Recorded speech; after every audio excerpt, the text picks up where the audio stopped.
Pak Jokowi menyatakan kecewa, ya kan? Karena ada orang top, berarti orang top itu kan orang atas ya, Iya. ya kan? Yang mengerem kasus. Udah berani loh Pak Jokowi ngomong iya, gitu.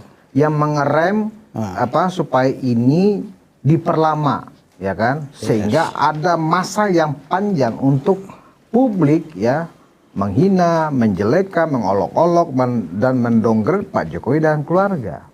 Dan Pak Jokowi sudah tahu. Itu yang saya dengar dari penjelasan teman-teman tim hukum Merah Putih. Dan tapi Pak Jokowi tidak kasih nama kan? Tidak kasih nama. Pada saatnya nanti kata Pak Jokowi, kalau kesabaran saya sudah hilang, saya akan bongkar siapa namanya yang menghalang-halangi. Dan semua orang tidak menyangka-nyangka nama itu. Kalau logikanya orang besar, orang kuat secara politik dan terkenal, ya, artinya terkenal dekat juga dengan Pak Jokowi, otomatis berarti dekat juga dengan istana, kan begitu. Makanya pertanyaan saya, apakah istana tahu siapa yang dimaksudkan Pak Jokowi yang berkhianat, musuh dalam selimut ini, yang di belakang Pak Jokowi menusuk-nusuk di dalam dunia politik yang ada di lingkaran Pak Jokowi? Jangan-jangan memang yang menghambat ya proses ini cepat selesai, law enforcementnya juga cepat dan objektif, itu jangan-jangan adalah lingkar politik yang seolah-olah selama ini berteman dengan Pak Jokowi, ternyata dia ini adalah yang menusuk Pak Jokowi juga dari belakang, kan begitu. Dalam politik itu Bang Budius, tidak ada sahabat ataupun teman sejati, yang ada kepentingan abadi. Jadi Pak Jokowi harus hati-hati.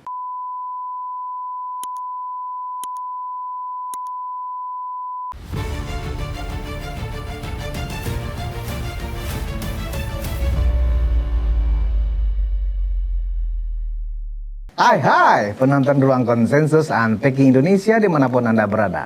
Kembali bersama saya Budius Ma'ruf Piliang, anak sulung itu. Dan ini masih kandang termo.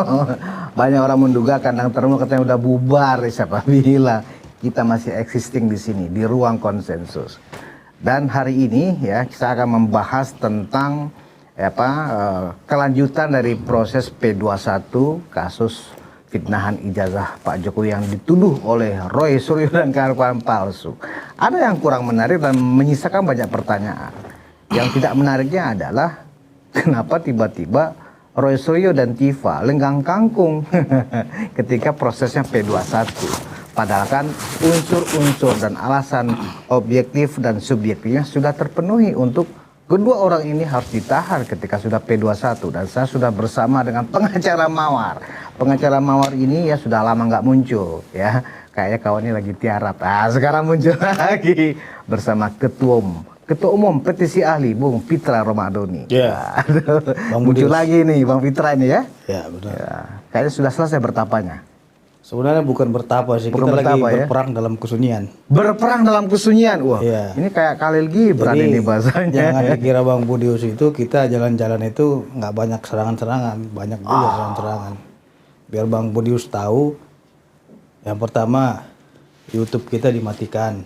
YouTube dimatikan ya? Terus yang kedua televisi mendapat teguran atas hadirnya kita. Jadi kita di-ban oleh Komisi Penyiaran Indonesia. Wow. Dan saya diberitakan oleh beberapa rekan-rekan televisi ya bahwasanya saya jangan muncul dulu. Wah. Akibat teguran-teguran daripada KPI. Berarti kalau KPI memberikan teguran, sebelum kita masuk ke substansi ya Pak Pitra, ini saya juga menjadi kaget ini. KPI kok semena-mena ini, atas kesalahan apa seorang Pitra Romadoni ya diberikan semacam rekomendasi ke seluruh stasiun televisi untuk tidak boleh mengundang sahabat saya Pitra Romadoni. Kalau memang itu pernyataannya jelas kesalahannya, ya Anda harus press conference dong. Jangan diam-diam menyurati stasiun televisi sehingga Bung Pitra sebagai salah seorang pembela kebenaran, Anda ban untuk tidak boleh muncul di televisi. Ya, Anda memang tidak punya kuasa untuk melarang podcast kami, tetapi ini adalah suatu persoalan buat Komisi Penyiaran Indonesia, dan kami akan mengecek apakah benar ada surat yang dikirimkan dari KPI ya kepada seluruh media televisi untuk tidak mengundang sahabat saya Pitra Romadoni. Oke Pak Pitra, nggak apa-apa, ini sudah tahu Seluruh publik sekarang sudah tahu, oh ternyata seorang Peter Romadoni nggak pernah muncul lagi di banyak talk show di televisi terkait dengan kasus fitnah ijazah palsu Pak Jokowi, ternyata karena ada surat dari Komisi Penyiaran Ya, Indonesia. dan TV takut itu. TV takut itu, ya, karena mereka Mereka punya kewenangan, ya kan? Iya, ekonomi mereka kan di situ. Iya. Kalau dimatikan ekonominya kan mereka Ya, juga bisa ditutup oleh KPI. terpaksa pengacara mawar Tapi diberhentikan saya dulu. menduga Pak Pitra, Ya. KPI ini kan hanya lembaga ya. Pasti ada tangan kuat juga yang menyuruh kayaknya. Pertanyaan saya, KPI ini lembaga resmi atau non resmi? Iya, iya, iya. Itu aja. Kalau KPI sih lembaga resmi. Ya sudah, Ya berarti kan? kan institusi. Institusi negara loh. Ya kan? Jadi kepada Ketum KPI Saudara Ubaidillah, Anda harus terbuka soal ini. Kami Ya. tunggu jawabannya. Baik, Kak Mitra. Ya. Sebagai seorang advokat yang kita tahu semua, pengacara Mawar adalah salah seorang diehardnya Pak Jokowi. Ya. Bahkan sebenarnya Pak Peter ini juga nggak kenal dan dekat juga dengan Pak Jokowi, tapi Ya. atas inisiatif sendiri, ya kan, dalam banyak tampilannya memang menjadi momok sebenarnya, ya, ketika talk show di televisi. Masalahnya Bang Peter ini momok soalnya. Refli Harun, Roy Suryo sendiri, kalau ada Bang Peter itu, aduh, Dan mereka nggak mau itu. ya kan? Karena Takut mereka. saya disampaikan oleh beberapa teman-teman baik dari podcaster maupun pimpinan redaksi, kalau bisa jangan Peter narasumbernya kata gitu. Kita nggak mau. Kata. Mungkin ke Bang Budi juga pernah disampaikan. Iya, iya. Ya, jangan Peter lah katanya, cari yang lain gitu kan. Betul, betul. Artinya mereka lihat kita ini tukang tabrak. Nggak peduli. Banteng ketaton. Iya. Kata Pak Riki Sito. Itu senior saya itu Iya. abang saya kan Iya, gitu. sahabat kita itu, ya kan? Dan beliau ini juga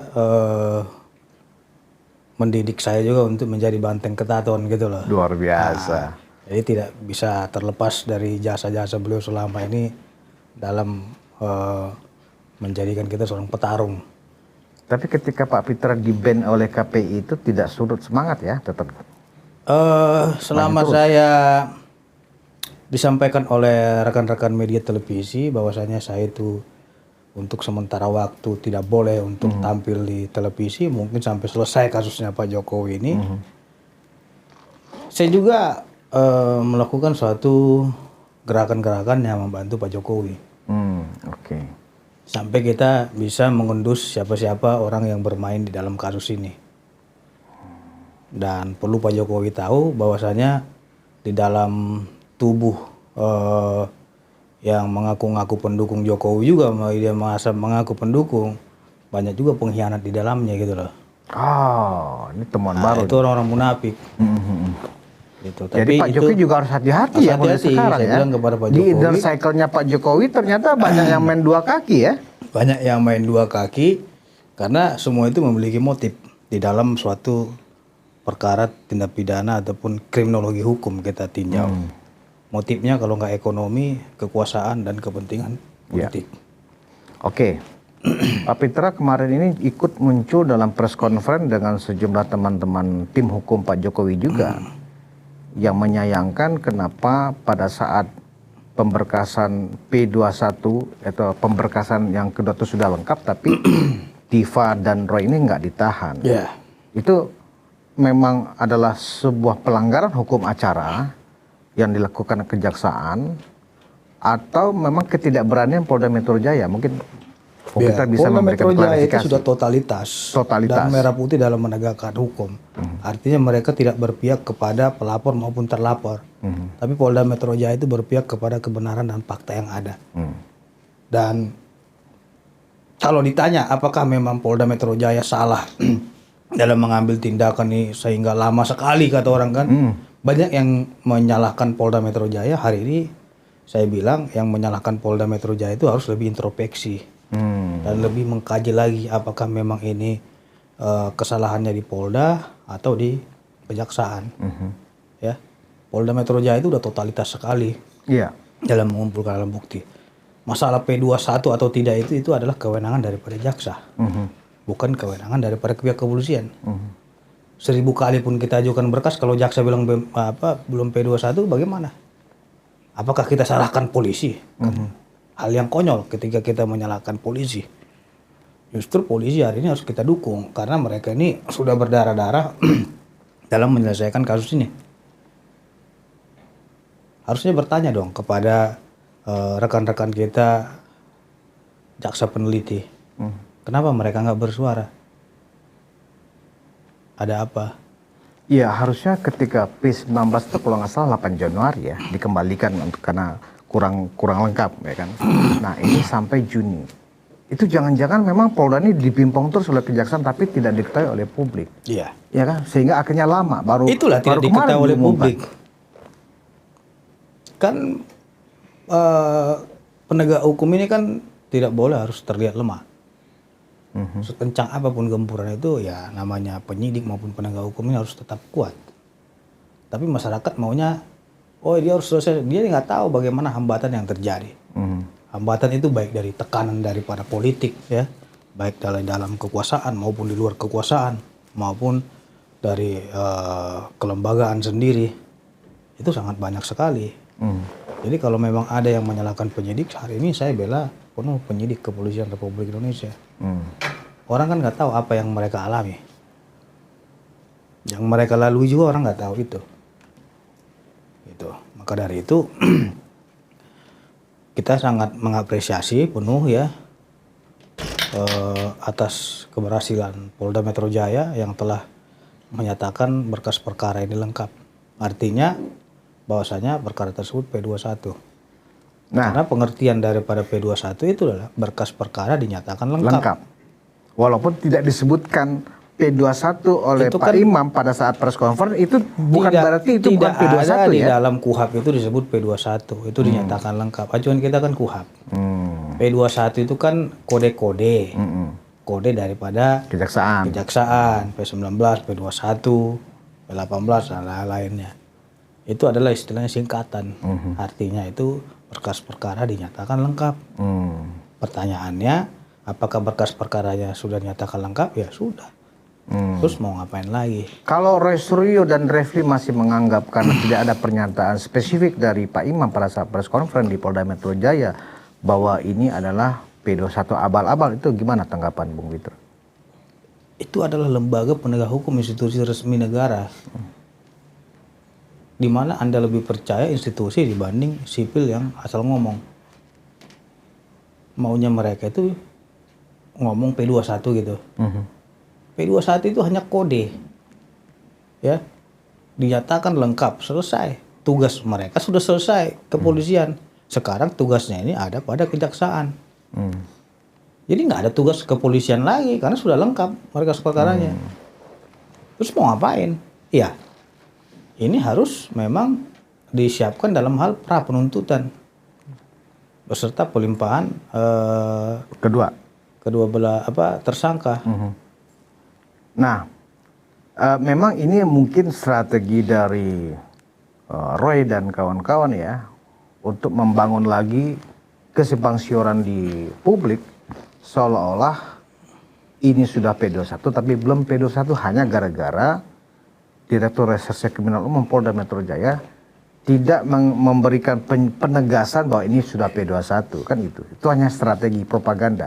Dan mereka memang selalu unggul ya di dalam membangun propaganda itu karena memang dianggap mereka itu bahkan pahlawan. Nah, menurut Pak Pitra harusnya kejaksaan tidak perlu lagi mengabaikan atau tidak perlu lagi merespon apakah ini ada penegasan P21 atau tidak. Artinya memang ketika ini sudah dianggap lengkap, berarti pihak kejaksaan atau kejati sudah menyiapkan pasca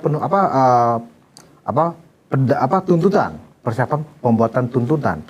Nah, kenapa kejati ya tidak juga ada respon ya, tidak ada juga gayung bersambut gitu loh. Mestinya ketika hari ini Polda Metro Jaya press conference, harusnya besok setidaknya membalas pernyataan dari Polda Metro Jaya, kejati juga melakukan press conference bahwa iya benar kami sudah menerima dan ini sudah lengkap. Kami akan menyusun pradakwaan atau gimana?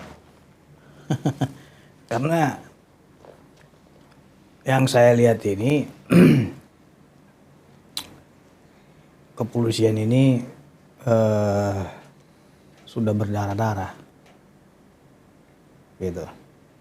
Artinya mereka ini sudah sangat maksimal sekali dalam menyelesaikan kasus ini.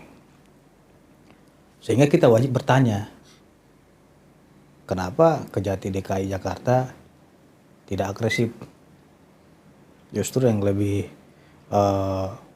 maksimal itu adalah pihak kepolisian.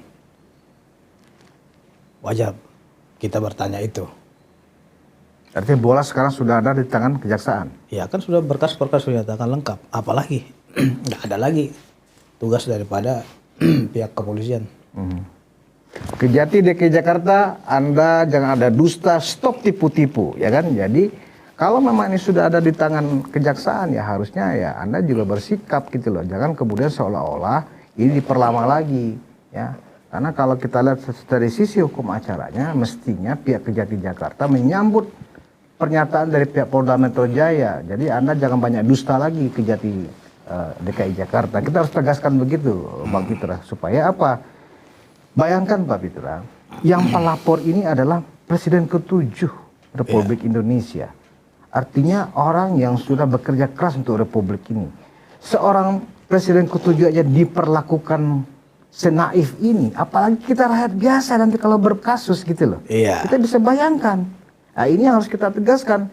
Jangan-jangan ini persoalan ada di kejaksaan. Mereka yang kemudian bermasalah ini. Jangan-jangan dia juga sudah masuk angin kejaksaan. Ini kita perlu investigasi nih Kejaksaan Tinggi Jakarta ini. Ya kita lihat juga banyak juga musuh dalam selimut di sini. Musuh dalam selimut ada juga di kejaksaan. Bukan di kejaksaan kan gitu.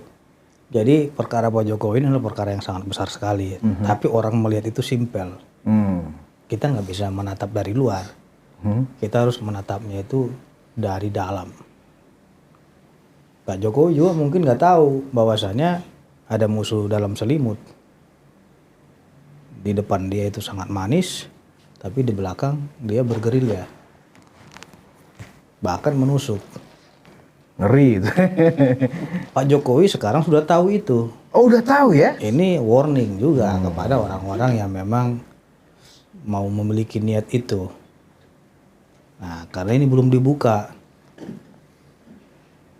Ya, saya kalau ingat cerita atau sebuah situasi dalam sebuah kasus besar, ada istilah musuh dalam selimut itu, saya selalu membayangkan ini adalah sebuah mafia gitu, ya kan? Ya kan, gangster mafia, ya kan? Nah, biasanya memang di dalam dunia kemafiaan itu ada penyusup-penyusup, ada orang bermuka 2, bermuka 3 dan seterusnya. Asal jangan bermuka tebal aja. Asal jangan bermuka tebal. Nah, ini juga suatu hal yang harus juga dicermati oleh Pak Jokowi ya, bahwa di dalam dunia politik yang ada di lingkaran Pak Jokowi, jangan-jangan memang yang menghambat ya proses ini cepat selesai, law enforcementnya juga cepat dan objektif, itu jangan-jangan adalah lingkar politik yang seolah-olah selama ini berteman dengan Pak Jokowi, ternyata dia ini adalah yang menusuk Pak Jokowi juga dari belakang, kan begitu. Dalam politik itu Bang Budius, tidak ada sahabat ataupun teman sejati, yang ada kepentingan abadi. Jadi Pak Jokowi harus hati-hati, gitu. Karena berdasarkan informasi intelijen kita yang sedang berjalan, itu memang sedang terjadi. Gitu. Dan Pak Jokowi sebenarnya udah tahu itu. Udah tahu siapa musuh dalam selimut ini. Tapi kalau keyakinan saya Pak Jokowi bilang nanti akan kita lihat, gitu. Berarti ini diikuti saja permainan. Ini senada atau seirama dengan pernyataan Pak Jokowi sekitar seminggu yang lalu. Jadi kalau nggak salah, tim hukum Merah Putih relawan Pak Jokowi ya datang ke Solo ya berkonsultasi barangkali terkait dengan P21 ini, dan di situ Pak Jokowi menyatakan kecewa, ya kan, karena ada orang top. Berarti orang top itu kan orang atas ya, ya kan, yang mengerem kasus. Udah berani loh Pak Jokowi ngomong gitu. Yang mengerem supaya ini diperlama, ya kan, sehingga ada masa yang panjang untuk publik ya menghina, menjelekkan, mengolok-olok dan mendongger Pak Jokowi dan keluarga. Dan Pak Jokowi sudah tahu. Itu yang saya dengar dari penjelasan teman-teman tim hukum Merah Putih. Dan tapi Pak Jokowi tidak kasih nama kan? Tidak kasih nama. Pada saatnya nanti, kata Pak Jokowi, kalau kesabaran saya sudah hilang, saya akan bongkar siapa namanya yang menghalang. Dan semua orang tidak menyangka-nyangka nama itu. Orang semua juga tidak menyangka itu. Berarti benar dong teori musuh dalam selimut, ya kan? Dalam politik apa sih yang nggak dihalalkan? Kalau orang nggak menyangka-nyangka, siapa dia? Oh, siapa dia? Ya kan gitu ya. Pasti kita Dan kaget saya semua ya. tidak berhak untuk berkomentar itu karena yang belum berkomentar itu adalah Pak Jokowi. Menarik ini. Gitu. Jadi kalau kemudian perkara ini lama, kita melihat ekspresi para tersangka ini. Kalau ya, Pak Jokowi bicara, semua akan guncang. guncang pasti ya. Wah, Berarti dunia ini politik orang-orang kita besar guncang. bener ini ya. Seperti yang dibilang Pak Jokowi, ini orang besar. Orang besar dan itu akan membuat orang semua kaget dan tidak menyangka. Berarti orang besar ini ya diketahui publik adalah orang yang dekat juga dengan Pak Jokowi. Ya Kan dong. saya udah bilang musuh dalam selimut. Siapa dia? Yang bersangkutan tidak mengira Pak Jokowi tidak tahu. Oh, Tapi Pak Jokowi sudah mencium itu dari jauh-jauh hari. oke. Karena intelijen Pak Jokowi ini banyak sekali. Iya. Jadi orang nggak tahu itu, dikira orang nggak menjabat lagi kan gitu. Mhm. Yang loyalitas terhadap dia juga banyak juga bergerilya. Dan Jadi kalau kepada- cuma Roy Suryo CS ini kecil. kecil ya. Justru ini persoalan politiknya yang lebih berat Jadi ya. kalau Roy CS ini hanya yang nggak tahu aja bagaimana dinamika di atas. Iya. Jadi mereka ini merasa kuat, mereka itu nggak ada apa-apanya. Dan mereka juga nggak tahu siapa gitu loh, yang bergerilya gitu. Tapi dia tahu siapa yang membackup dia kan, orang-orang ini. Nggak tahu, dia Nggak tahu taunya juga. itu ya artinya dia nggak tahu lah. Itulah namanya politik. Jadi Karena para politik itu termol, adalah seni. penonton ruang konsensus ya boleh juga menebak-nebak sendiri nggak apa-apa. Anda kan juga adalah seorang pengamat ya. Kita para termul, mari kita pancing panca indera kita untuk menebak-nebak ya. Siapakah musuh dalam selimut Pak Jokowi? Orang politik, orang besar yang ternyata bermain di belakang kasus ini yang membuat Pak Jokowi ya dihakimin secara tidak hormat oleh publik gara-gara kasus ini. Oke, Pak Seperti Peter. kata pepatah, sepandai-pandainya tupai melompat, pasti akan jatuh juga. juga sekali-sekali. Iya, benar. Sepandai-pandainya menyimpan kotoran, pasti akan kecium baunya. Iya. Itulah namanya hukum Karena takdir Tuhan. iya, kita awam ya, kita sebagai media kan ngamatin ya. Ini orang sudah tersangka. Ancaman hukumannya lebih dari 10 tahun. Tapi tidak ada ekspresi dari raut wajahnya, ekspresi emosionalnya bahwa dia sudah menunggu penjara di belakangnya. Seolah-olah dia yakin orang yang membackingin dia ini akan mampu meloloskan dia semua dari jerat hukum. Saya menduga Dan seperti saya juga itu. mendapat informasi baru beberapa hari ini ada pihak-pihak yang melakukan pertemuan di hotel. Wah, Dan itu juga tokoh para pihak bertemu di hotel. di hotel. Berarti ketemunya diam-diam kan? Ya. Siapa dia Pak Fitra? Jangan, nggak boleh. Kita ini adalah pengacara mawar. Wah, Pengacara mawar itu selalu misterius. Karena kita lah sang kuda hitam gitu. jadi orang besar ini ya bertemu dengan orang-orang tertentu di sebuah hotel diam-diam gitu ya? Wow. Sedang membangun strategi. Strategi pada saat Itu persidangan. yang nggak ditahu mereka. Hmm. Tapi kita mencium itu. Walaupun saya nggak di situ, tapi kita mencium semuanya. Oke. Jadi Pak Fitra, salah satu juga tuntutan pada saat press conference kemarin itu adalah kenapa nggak ditahan? Bahkan beberapa orang yang berbicara dalam press conference itu menyebut aspidum, ya, asisten jaksa pidana umum Kejaksaan Agung, ya, untuk dipecat segala macam. Oh, yang licumanan ya? Iya. Nah, apakah memang sobat lecumanan ya mempunyai indikasi jangan-jangan ya kan aspidum ini ya antek-antek dari orang besar itu untuk kemudian jangan-jangan ini tambah lama lagi di kejaksaan. Ya. Gimana? Lecumanan pernah ngomong ke saya, Ya, kemarin juga saya bilang ke beliau, Lecu jangan terlalu keras-keras. Kau ini kan sedang berperkara, karena kau ini juga lagi disorot. Oh nggak peduli bang segala macam, ya nggak boleh terlalu keras. Soalnya saya WA juga dari mereka nggak pernah balas WA saya bang, kata dia gitu. Ya mungkin itu adalah kegundahan hatinya. Wajar orang berpikiran negatif gitu loh, karena WA dia juga nggak dibalas katanya. Tapi saya sampaikan ke beliau, lebih santai lah, karena perjalanan kita ini masih panjang, saya bilang. Jangan terlalu keras, karena kamu belum tahu siapa lawan kamu ini. Kalau dia kan saya lihat terlalu semangat terus kan, Iya. karena dia belum tahu siapa yang bergerilya, gitu loh. Jadi memang Lecumanan dalam pernyataannya Makanya dia bilang kemarin itu, pecat ini, Aspidum. ini. Ya kan, karena tidak ada ketegasan dari Jaksa Agung Muda Pidana Umum ya Pak, yang biasanya pelaksana tugasnya itu kan Aspidumnya ya kan, untuk memerintahkan kejati kau tahan orang itu, kan sudah kuat unsurnya, tapi Karena nggak sesuai ditahan, dengan kan? ketentuan hukum acara pidana, kalau memang itu ancaman pidana itu di atas 5 tahun, itu harus ditahan. Kecuali ancaman pidananya di bawah 5 tahun. Persoalannya berani nggak kejaksaan menahan mereka? Tapi kenapa Lecumanan sasarannya ke Aspidum ya? Ya, Bukan kepada kepala kejaksaan tingginya? karena memang untuk menyatakan lengkap berkas perkara itu kan sesuai dengan hukum acara kan adalah kejaksaan.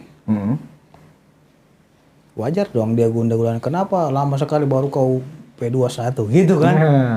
Wajar dia menanyakan sesuai dengan ketentuan hukum acara.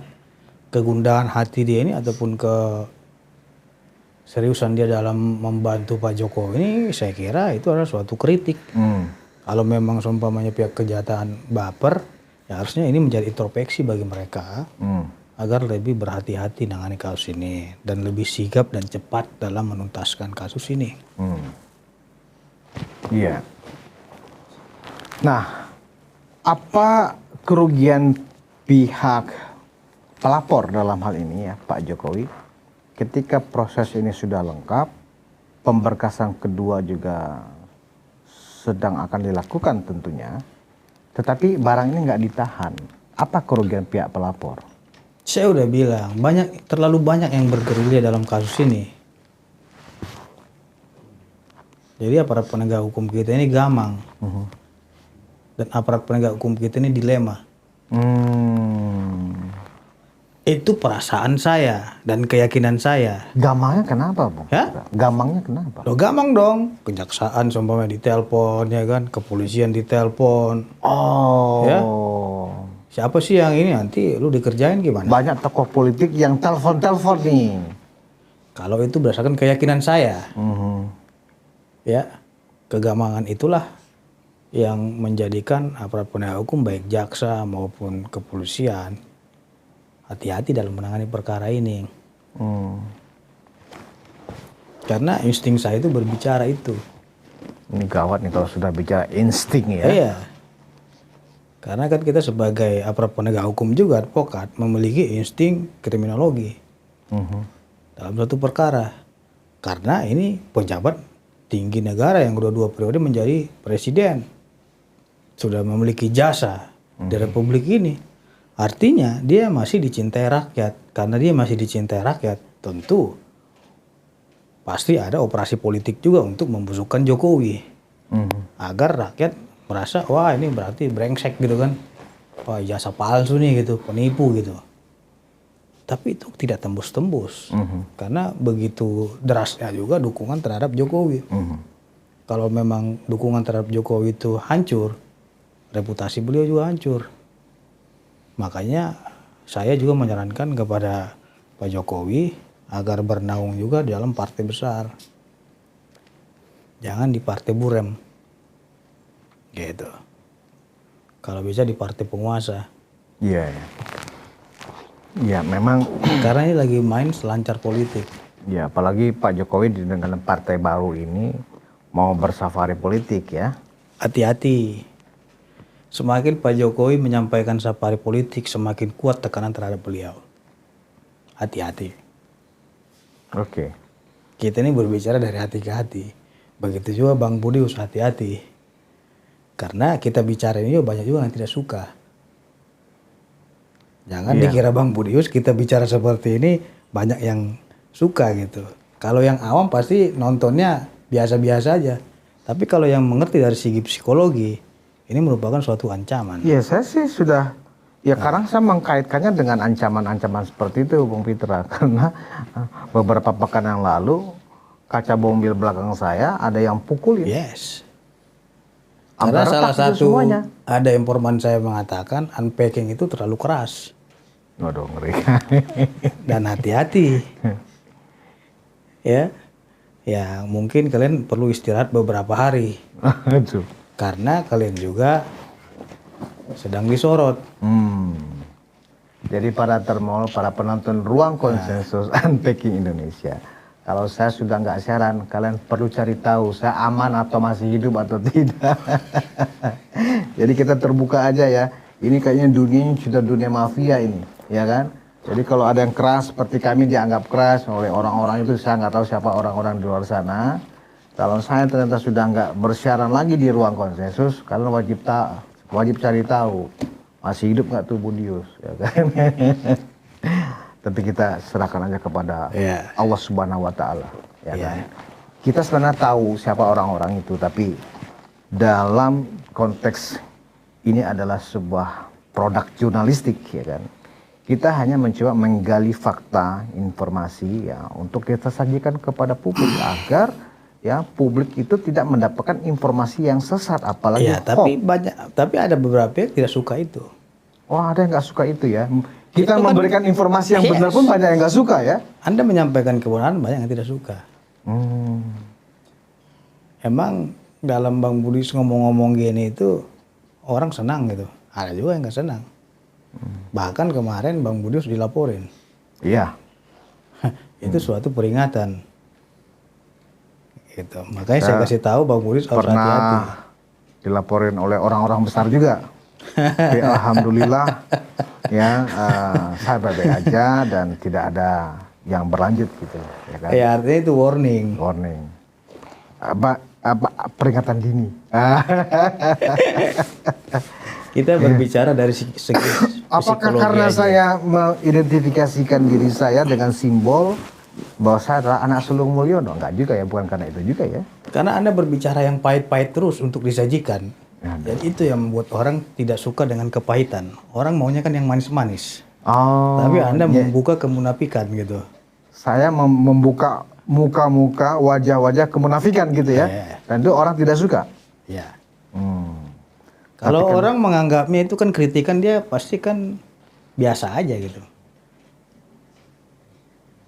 Namanya juga kan ini adalah kita adalah negara yang demokrasi, bebas menyampaikan kritik, bebas berpendapat, sah-sah saja.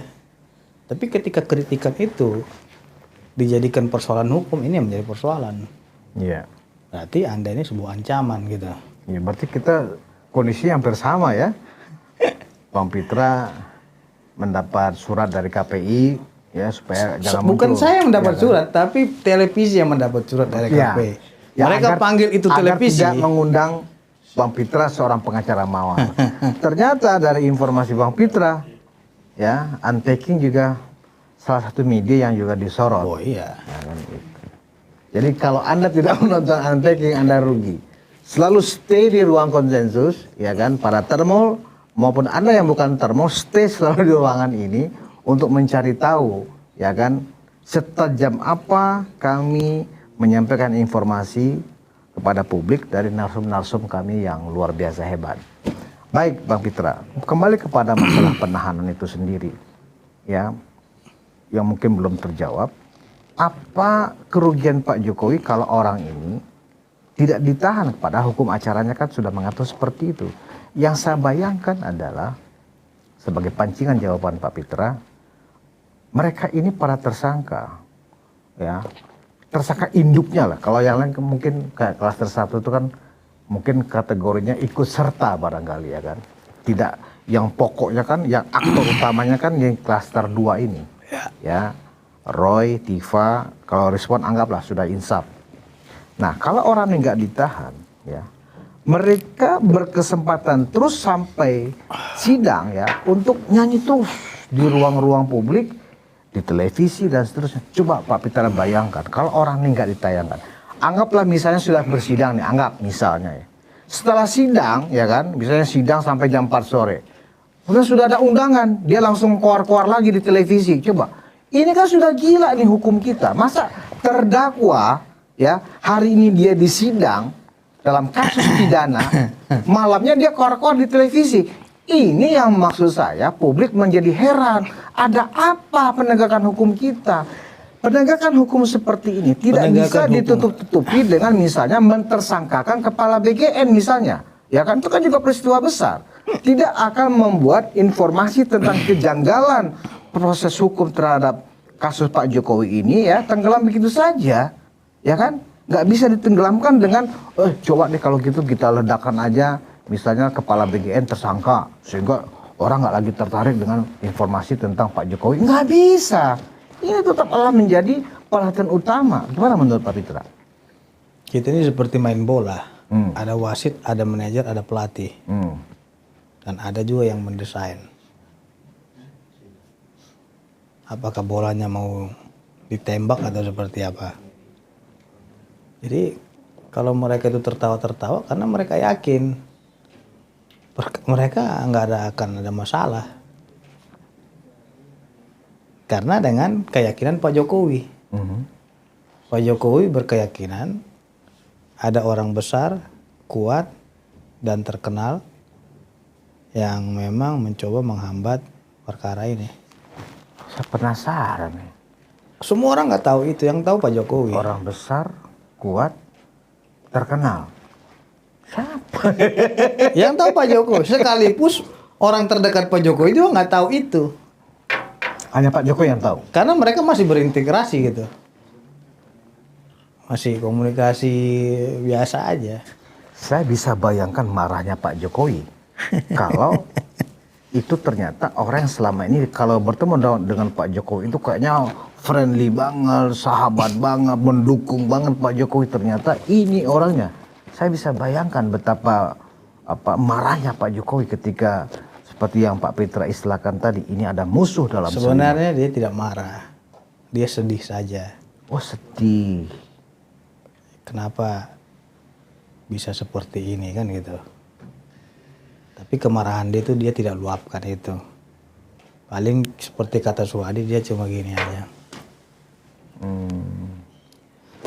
Saya tahu orangnya kan gitu. Iya, tapi di media di framing Solo dia gebrak-gebrak meja gitu. Ya itu slip taunya Pak. Itu bukti kekesalan dia. Kosohadi itu. Artinya lu itu udah dibesarkan, udah jadi orang besar, tapi lu gigit gua gitu. Iya. Sedih bos. Jadi forum ruang konsensus nggak tahu juga, nggak bisa dapat bocoran juga dari Pak Pitra. Nggak tahu itu. Siapa dia gitu ya? Ya silakan bertanya-tanya kepada angin yang berapa. Atau berembus. kita mari bertanya kepada rumput yang bergoyang. Mari kita tanya kepada rumput yang bergoyang. Karena dinding juga bisa bicara semua. Dinding juga bisa bicara. Tembok juga bisa mendengar. Nah, kalau Pak Jokowi hanya Pak Jokowi saja yang tahu, pertanyaan saya lanjutannya adalah, apakah istana tahu siapa yang dimasukkan Pak Jokowi? Ini adalah pertanyaan yang sangat berat sekali. Dan saya tidak mau menjawab itu. Enggak. Ya, karena kalau logikanya orang besar, orang kuat secara politik dan terkenal, ya artinya terkenal dekat juga dengan Pak Jokowi, otomatis berarti dekat juga dengan istana. Kan begitu. Makanya pertanyaan saya, apakah istana tahu siapa yang dimaksudkan Pak Jokowi yang berkhianat, musuh dalam selimut ini, yang di belakang Pak Jokowi menusuk-nusuk gitu loh. Wakil Presiden juga nggak tahu itu. Yang sama Prabowo juga nggak tahu itu. Yang sama suka khususnya Pak Presiden. Presiden juga nggak tahu itu. Nggak tahu. Nggak tahu. Berarti kawannya main sendiri. Oh, berarti dia ada agenda sendiri ya? Inilah permainan catur. Kita ini sedang bermain catur. Dan bola itu sedang dilempar dominonya gitu. Berarti istana bisa dianggap terkecoh juga nih kalau kawan ini nggak diketahui gerakannya. Ternyata sudah membokongi Pak Jokowi dalam kasus fitnahan ijazah Anda tadi palsu sudah ini. membuka tadi apa tadi? Apa tuh? Membuka awalan kita ini seperti apa gitu. Tadi sebelahnya siapa? Mafioso apa tadi? Oh ya, ini adalah dunia mafia. Mafia itu adalah para gangster. Anda simpulkan sendiri aja. Kalau dunia mafia itu memang dulu dalam film-film itu kan dunia mafia ini kan banyak film ya, film yang diperankan oleh Al Pacino, Godfather itu tentang betapa peredaran narkoba minuman keras itu dikuasai oleh para mafioso, ya kan, gitu loh. Nah, mafioso ini memang dikenal sadis, ya, bisa bermuka dua, manis, ya kan. Nah, dan itu hanya bisa dilakukan oleh orang-orang yang mempunyai power. Nggak mungkin orang biasa ya mampu memerankan bermuka dua seperti itu. Hanya orang-orang hebat, orang-orang kuat, ya kan, yang bisa berperan seperti itu. Dan mereka orang-orang yang punya kepentingan memang. Jadi kalau dunia hukum kita, dunia politik kita, ya sudah dilumuri oleh tokoh-tokoh yang berwatak mafioso. Ini bahaya buat kemajuan demokrasi kita, Bung Pitra. Dan berbahaya juga dalam proses law enforcement kita. Gimana menurut Pak Pitra? Apalagi Pak Pitra adalah seorang penegak hukum, Saya juga seorang advokat kaget. loh. Saya juga kaget itu. Awalnya saya juga nggak memprediksi terjadi sesuatu hal. Tapi setelah detektif kita semua berjalan, intelijen kita semua berjalan, kan gitu. Kita juga kaget menemukan itu gitu. Jadi biar Pak Jokowi aja yang menjawab itu. Wajar Pak Jokowi sedih dan wajar Pak Jokowi nggak komentar sama sekali terhadap kasus ini. Karena kan dia sedang berkasus, biasanya kan beliau berkomentar terus kan gitu. Iya. Dia nggak akan berkomentar itu karena hatinya sedang sedih. Sedih sekali ya. Sedih. Dia tidak marah tapi sedih aja. Kok lu tega sih paling gitu ya? Jadi Memang kalau dunia ketemu dunia mafioso Bang itu. Budius, ketemu contohnya Ade Darmawan, Akri Panani, beliau selalu senyum kan gitu. Tapi kalian tidak tahu di dalam hati dia yang paling dalam. Karena saya merasakan apa yang ia rasakan gitu. Gitu bos.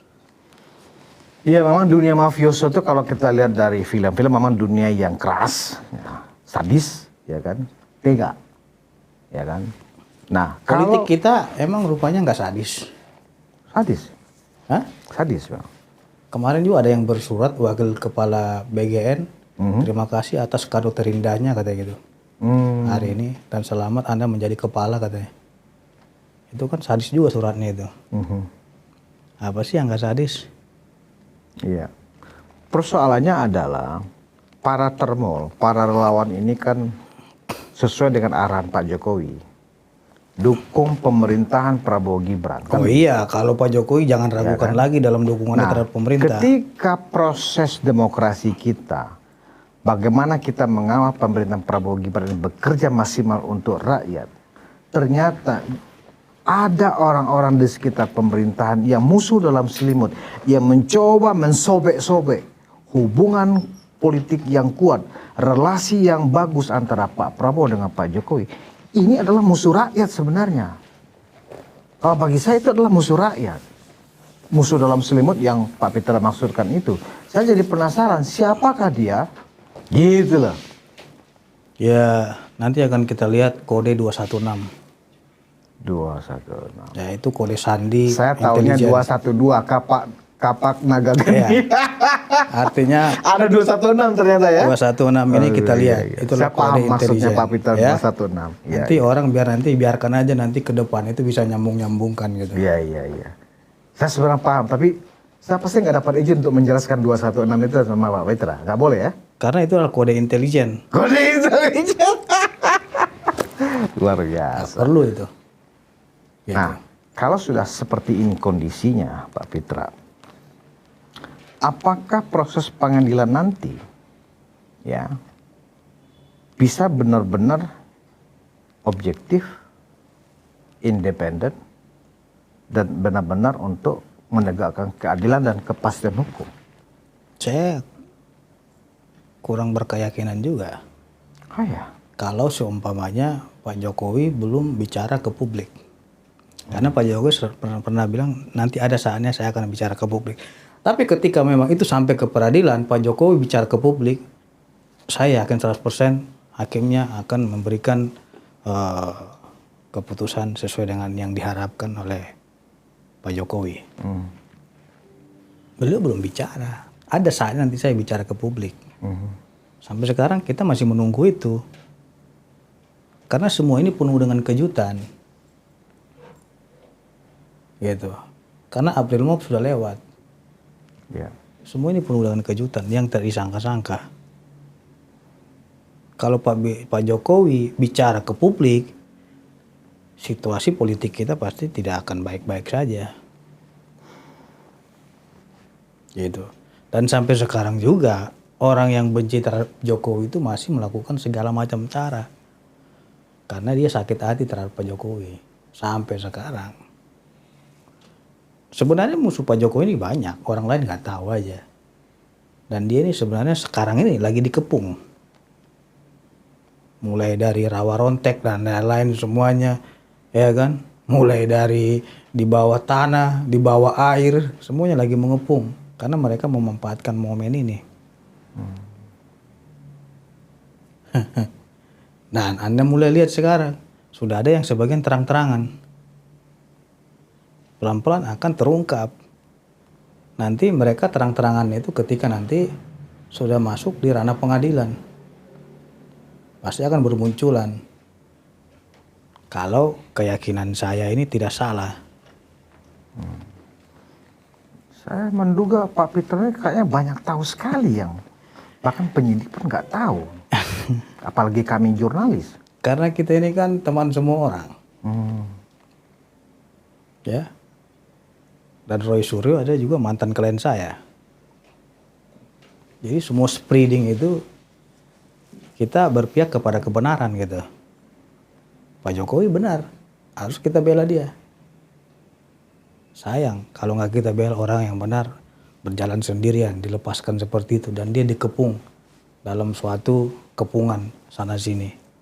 Pak Jokowi merasakan itu dan naluri dia juga berkata itu, makanya dia tidak tahan lagi sehingga dia bilang ada saatnya nanti saya akan buka ke publik katanya.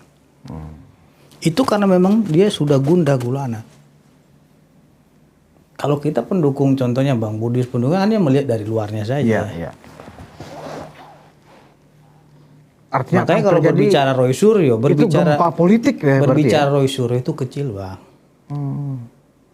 Berbicara Roy Suryo itu kecil. Berarti kalau Saya nggak nama membahas ini di disebut situ. oleh Pak Jokowi, nama orang besar ini, Artinya Pak Jokowi sudah kasih warning, lu jangan coba-coba, nanti akan saya buka. Itu peringatan sebenarnya. Tapi kalau masih berani, saya kira itu udah keterlaluan. Artinya oke lah lu mencoba sekali dua kali, diam aja. Ikuti aja dulu, kan gitu Pak Jokowi. Tapi kalau memang tetap dicoba-coba udah dikasih warning, ini berarti kurang ajar. Benar nggak? emang itu namanya nantangin beneran. Karena Pak Jokowi itu politik dia ini halus, Pak Jokowi. Perlawanan itu juga ada, Bos. Gitu loh. Walaupun kalian mengira bahwa Pak Jokowi ini bukan sebagai presiden, tapi orang-orang loyalitas dia juga banyak yang bergerak juga. Makanya saya bilang kalau Roy CS dan kawan-kawan itu kan siapa aja yang kecil. Mereka berarti hanya kurcaci ya. Kecil artinya mereka juga nggak tahu siapa. Kan gitu. Siapa aktor intelektualnya, siapa dalangnya, apa Makanya, isinya apa dan seterusnya. Anda ngerti nggak kenapa Pak Jokowi itu memberikan restoratif justice? Karena dia menganggap mereka ini bukan musuh. Dia kasih aja restoratif justice. Karena dia pengen lihat siapa sih sebenarnya musuh dia yang sebenarnya, yang tidak terlihat dan tidak tampak. Kalau orang nggak mikir gitu pasti maju aja ke persidangan katanya gitu. Kasih ya Roy Rismond, seberapa tega dia menghancurkan nama baik Pak Jokowi. Hah? Mereka semua dikasih restoratif justice. Karena menurut dia nama saya rusak nggak ada masalah. Tapi ada orang yang lebih sadis lagi untuk kepentingan bangsa ini. Ini dilihat kepentingan bangsa, bukan kepentingan Jokowinya. Yang dilihat Jokowi di situ bukan itu, bos. Bukan kasus pencemaran nama baiknya. Orang-orang yang menghambat itulah pemainnya. Karena ini menyangkut kepentingan negara. Bukan kasus pencemaran nama itu kecil. Kalau Pak Jokowi juga mau telepon Jaksa Agung, naik itu langsung. Tapi kan dia ingin melihat ini. Gitu kan. Siapa yang ingin memanfaatkan momen ini? Pak Jokowi juga politik ulung, bos. Iya, iya. Memang kita ikuti aja, kan gitu kata dia. Hah? Ikuti aja dulu, kata dia gitu kan. Dia ngomongnya pelan aja gitu. Iya. Tapi kan dia menjaring juga situ, gitu. Kalau dia benci kepada, kalau seumpamanya Rasulullah juga, dimaafkan dia, bos. Bukan itu musuh dia. Musuh dia yang nyata itu yang tidak terlihat oleh publik. Yang tidak terlihat juga oleh aparat penegak hukum. Pantesan para... Yang bisa melihat itu adalah orang yang bergerilya, orang-orangnya Pak Jokowi. Iya, pantesan para tersangka ini Pak Jokowi biasa-biasa aja melihat mereka. Dia juga komentar. Bukan kalian. Pak Jokowi hanya komentar ada orang besar. Itu komentarnya bukan fitnah. Dia mau bicarakan fitnah pencemaran nama baik. Nanti akan saya ungkap. Itu musuh dia yang akan dia ungkap itu, bos. Dia nggak menganggap kasus, tapi relawan menganggap ini serius. Karena lawan mereka Roy Suryo gitu. No. Nah, ini baru sebuah perspektif baru. Dan saya juga banyak didatangin orang agar jangan bela Jokowi. Saya baru kasih tahu ke Budius ini di ruangan Peking ini. Oh ya? Duh, Sejak Pak Pitra muncul ancaman juga ada, bos. di media-media televisi, di podcast. Jangan sampai nanti kau diculik katanya, digonikan katanya. Bayang gitu. Ngeri kali ya. Ada teman saya dengarkan itu. Ada saksinya berarti. Wah, pengacara Mawar ini, bos. Gitu. Wah, berarti memang pikir-pikir lagi nih, ya kan? Bahwa memperjuangkan sesuatu yang hak itu nggak gratis, nggak Kamu mudah. kira saya ini sini Ya kan? enak, nggak enak kita. Saya juga sebenarnya pusing. Ya, saya juga bukan pengacaranya Pak Jokowi. Betul. Ya, saya bukan siapa-siapa, tapi saya pusing melihat keadaan situasi negara seperti ini. Menurut saya itu tidak sehat politiknya. Didatangin saya. Dan memang yang datangi saya juga bukan orang ece-ece. Kalau orang ece-ece bisa kita tempeleng dia kan gitu. Mana yang datang sama saya juga. Itu kan intimidasi sebenarnya. Hah? Yang Tapi kalau pengacara Mawar selalu tersenyum aja. naruh becek nggak di meja Hah? orang itu?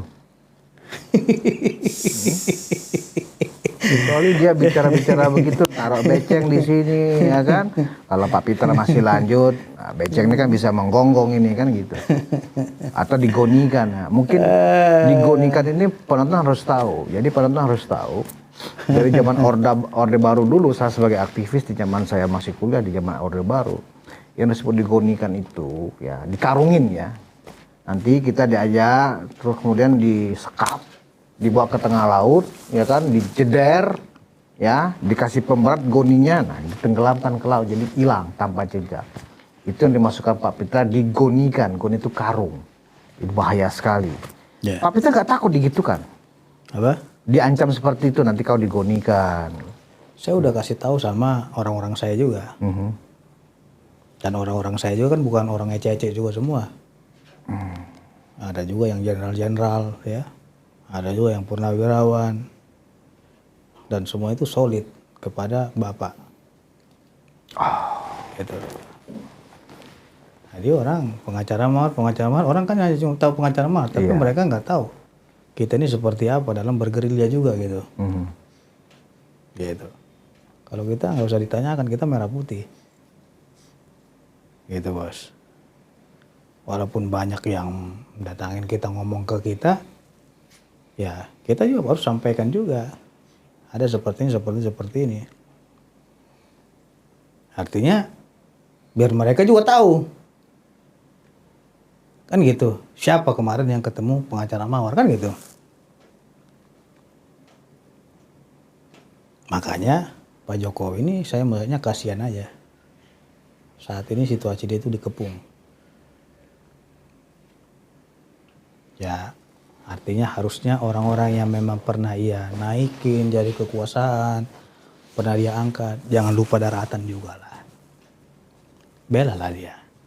Kau itu menjadi contohnya menjadi kepala ya kan, menjadi ketua ini, menjadi pejabat ini itu karena siapa? Karena beliau. Jangan Anda terlena dengan orang-orang baru menjanjikan sejuta harapan. Itu semua angin sorga semua. Gitu. Makanya beliau itu tidak pernah soalnya membahas kasusnya Jokowi, kasus Roy Suryo, kasus ini enggak. Dia cuma bicara terkait ada orang besar dan kuat. Karena dia menganggap itu musuh dia. Itulah musuhnya, bukan Iya. Roy Suryo ya kan? Kalau dia menganggap Rismon musuhnya, Egy CS musuhnya, nggak mungkin dia kasih pemaafan. Iya, Logika dong kita secara intelijen. Kita berbicara politik hari ini. Yang dicari tahu Pak Jokowi siapa di belakang mereka. Itu kan musuh nyata sebenarnya. Tapi sekarang karena dia kasih pemaafan itu, udah terendus. Nah, jadi strategi Pak Jokowi Pasti kan masuk barang itu ditanya ya kan? itu. Iya. Contohnya nih, kau udah dikasih RJ. Emangnya kemarin siapa aja? Nah, ini gitu kan. Iya, Pasti iya. dia teriak. Iya. Pribadi ini Pak, ini.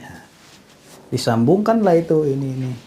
Jadi Pak Jokowi itu memfilter orang itu bukan dia telan-telan mentah-mentah. Gila, ini ngomong ini pasti kan ditarik ini. Ini dari mana masuknya ini. Oh berarti kan ada kepalanya nih. Bisa aja kepala cuci tangan kan? Iya. Karena ini kan kerikil-kerikilnya. Mungkin yang ketemu dengan mereka kerikil-kerikil, ketemu dengan Rismon, kita nggak tahu. Kerikil-kerikil itu kan kalau nggak digerakkan juga kan pasti kan nggak berani juga. Iya. Itu Luar menurut biasa. keyakinan saya. Karena kita berbicara di warung kopi. Iya. Menurut keyakinan saya itu memang istilah yang paling aman. Tapi kalau ada yang baper jangan terlalu baper. Karena ini adalah asumsi. Iya. Walaupun asumsi ini mendebarkan hati. Mendebarkan hati. Termasuk saya juga jadi berdebar-debar. Kita santai aja bicaranya gitu.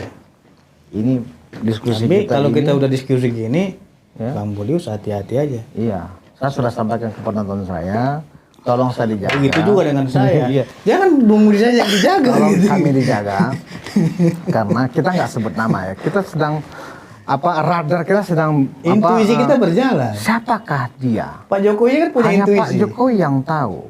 Ah. Ya, nggak mungkin juga kita dikasih tahu oleh Pak Jokowi. Nggak mungkin. Siapakah dia aktor utama, orang top, ya, yang mengerem kasus ini yang ternyata adalah musuh dalam selimut, ya kan?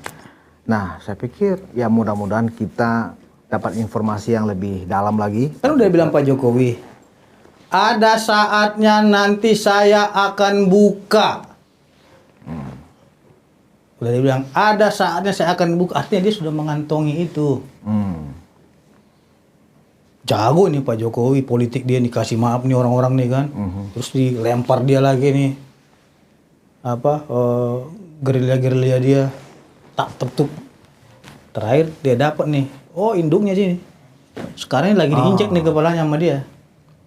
Tapi senyap. Lagi diinjak nih. Makanya kemarin kita berterima kasih nih. Langsung dinyatakan lengkap. Setelah dia bilang dia kan, saya akan buka nanti. Tiba-tiba kan. Berarti kita harus memberikan apresiasi yang tinggi juga ya kepada Kombes Imanuddin ya, Oh karena luar biasa berani beliau. saya bisa bayangkan tekanan yang dihadapi oleh Pak Iman ketika menyelesaikan tugasnya ini luar biasa. Saya lihat nih diri ini sangat berani sekali. Iya, luar biasa nih Pak Imanuddin. Pak Iman, selamat Pak. Kita dalam satu barisan. Berani, Iya. luar biasa berani. Saya salut sama beliau. Kalau menurut saya itu beliau ini sebenarnya layaknya itu jadi jenderal ini. Mudah-mudahan insya Allah sebentar Iya. lagi. Ada informasi terakhir yang mau Pak Pitra tegaskan sebelum Sebenarnya kita nggak ada tutup? informasi, kita berbicara warung kopi. Warung kopi ya. Karena kita ini berbicara rileks. Iya.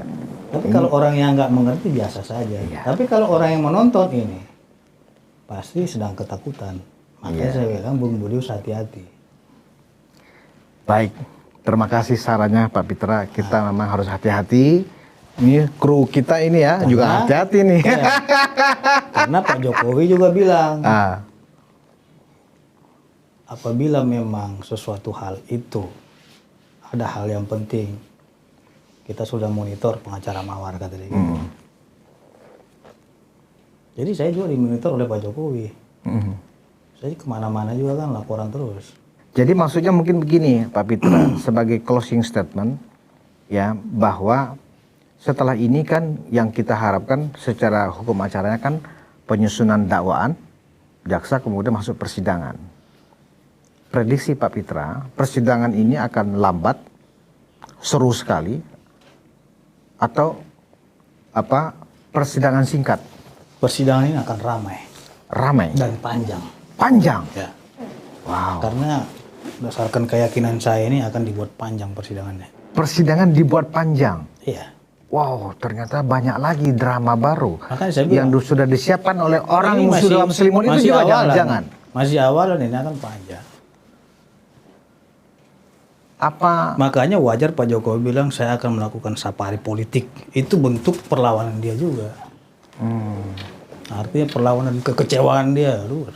Makanya dia akan spreading juga. Sudah saya sehat 100% kata dia gitu. Itu warning itu sebenarnya kalau orang yang lawan dia tahu itu warning bagi dia. Saya akan jalan keliling Indonesia katanya. Itu warning bos. Oke. Jangan kalian dia itu cuma simbol biasa aja, itu warning. Jadi kalau orang politik pasti ngerti tuh makna Jokowi ngomong seperti itu. Artinya gue juga bisa berdiri nih gitu. Kalau gue keliling Indonesia bisa terombang-ambing ini kan gitu.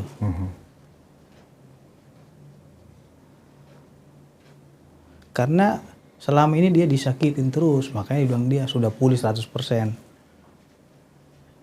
Makanya saya bilang banyak musuh dalam selimut. Kira-kira setahun, 2 tahun proses persidangannya? Ya nggak sampai 1 tahun lah, tapi 1 tahun. menurut saya itu agak lama. Berarti sampai 2027.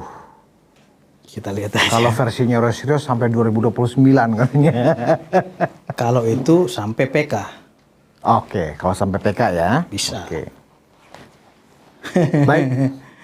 Pak Pitra, Ketum Petisi Ahli, pengacara Mawar, terima kasih diskusinya menarik sekali dan memberikan sebuah sikap yang membuat kita harus waspada ya.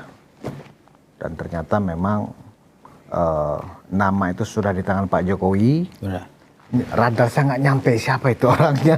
Iya, saya juga nggak sampai, tapi dia sampai. Siapa ya gitu loh. Ya dunia mafia memang dunia penuh misteri ya. Iya. Kita pun nggak nyampe nih siapakah itu.